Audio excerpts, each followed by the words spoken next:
Types of bonds. So let's look at different types of bonds.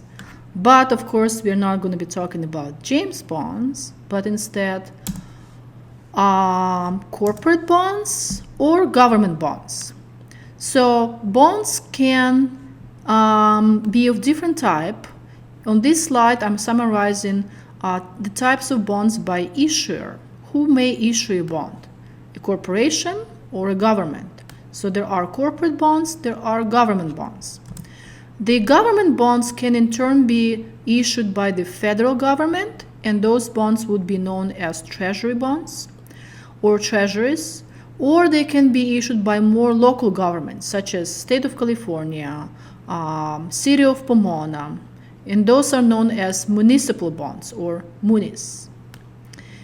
And again, there are different variations in how bonds may be called.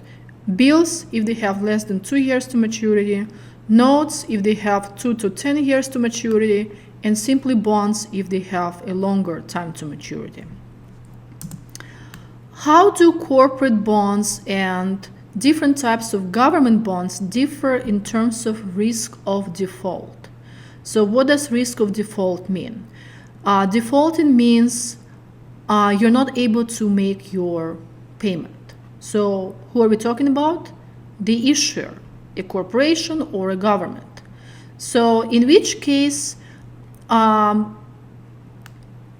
do you as an investor who bought a bond face this risk of default?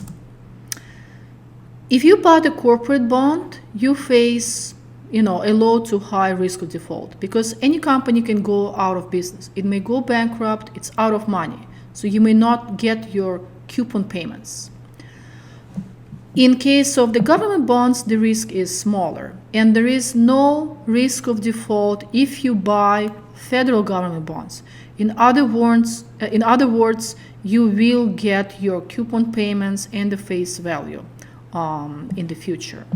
But if you buy local government bonds or state government bonds, there may be a chance that the state is out of money. The state budget is low, and you don't get your coupons, maybe not for a while.